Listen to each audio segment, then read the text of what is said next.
Hello and a very warm welcome. Season ratings after 3 rounds. We're going to cover season ratings. We've seen Sky do theirs and they've managed to give Ocon 7 and Ollie Behrman 6.5. Yeah, unfiltered as usual. Let's jump into it. Lando Norris 7. The world champion has had lots of reliability issues and the team have let him down massively. He's 5th in the drivers. Didn't even get to do China.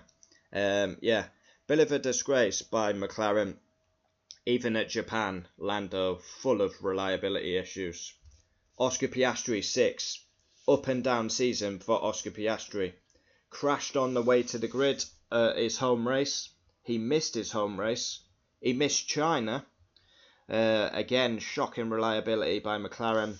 But then he gets a stunning weekend at Japan, where he finished P2 and stood on the podium. Up and down by Oscar. George Russell 7.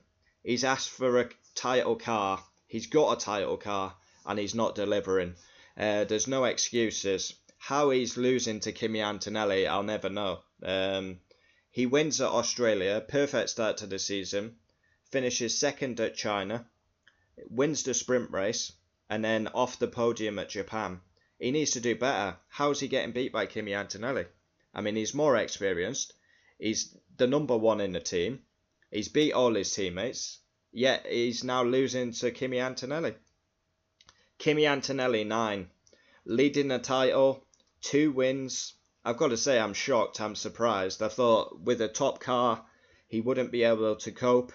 He's coped with it so far. We're only 3 rounds in, but he's been sensational. And you got to give him his credit where it's due. Beating George Russell, I'm surprised. I am surprised. Max 5, very average. Unhappy, doesn't look at himself, outspoken about the rules. He's 9th in the drivers. Can you actually believe we're ushering them words? Every race he's been very average. Nowhere near good enough for someone like Max. Yes, the car's not competitive, but you still expect Max to be ahead and in the mixer. Isaac Hadjar 5. His highlight was P3 in qualifying at Australia. He's quite close to Max, which helps him really. Max is unhappy, new rule changes, perfect time for Isaac to come in. But yeah, he's not scored that many points, so yeah. Up and down, up and down. Charles Leclerc 9. We did a video yesterday about him. Sensational. 3rd in the drivers. 3 podiums out of 4 races. Obviously, if you include the China sprint. Brilliant again. Safe pair of hands. Charles Leclerc delivers. And yeah, balls like King Kong in his defence against George Russell at Japan. Lewis Hamilton 7. Back on the podium at China, he looks more confident in these cars, but still lagging behind Leclerc.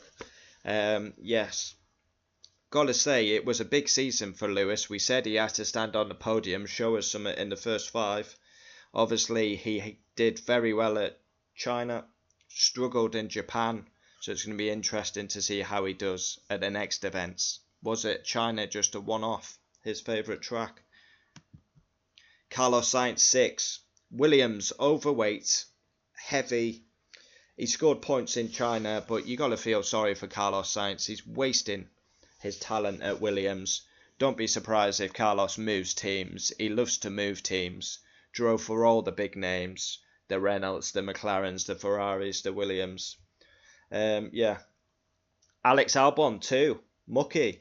Horrific start to the year. Angry on the radio.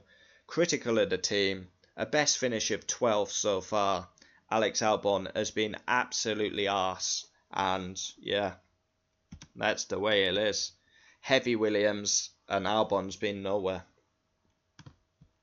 Liam the Lesbian Lawson 8. 10th in the drivers.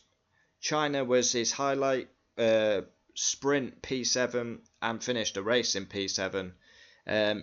He's only just behind Max in the drivers. 10th in the drivers for Lawson. I think he's gone under the radar. Lindblad 7. amazing Australia debut. It was unbelievable, his debut at Australia, finishing 7th.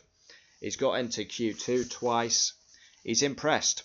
Again, quite surprised he's done as well as he's done. Aston Martin, Fernando Alonso, Lance Stroll 5. Very difficult to mark these. They don't have a car. They don't have a reliable car. No pace, no performance, no reliability. You feel for the drivers. They drive it, it vibrates like fuck and damages their hands. Ocon 2. The fact that Sky F1 gave this guy a higher rating than Ollie Behrman tells you everything you need to know about the media in Formula 1. I mean, that is absolutely laughable that Ocon got 7 off Sky F1. He's getting 2.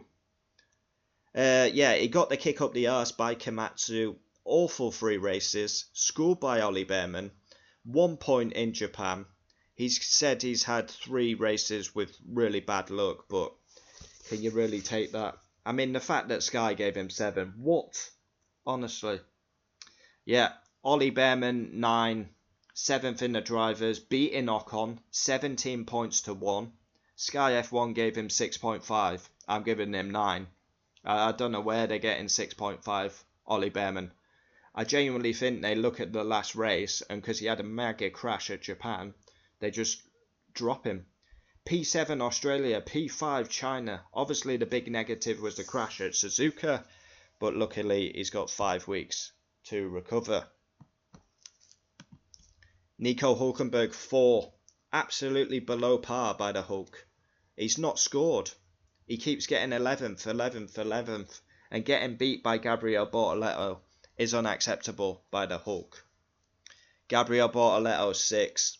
Scored points in Australia. He's adapted quite well to these new cars. Yeah, 2 points on the board. Gasly 10. Driver of the season for me. 3 top 10s, 8th in the drivers. Always not given his credit. For me, he's driver of the season. I did a poll yesterday.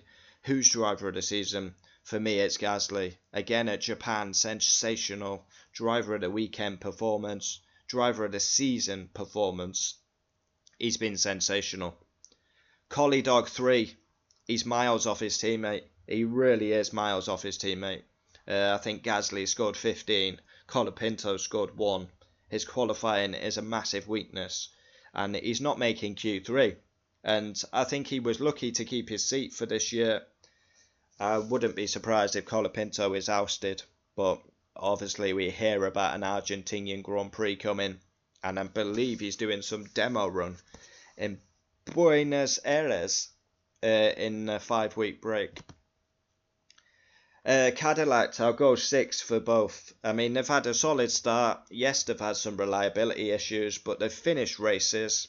A big negative was they had contact in China. Sergio Perez took full responsibility for that. But yeah, a decent start by Cadillac, given they're a brand new team. So there we have it. Season ratings after 3 races. Yeah, I can't believe Sky rated Ocon higher than Behrman. I mean, wow, that is unbelievable. Comment down below yours. We'll always reply. Adios.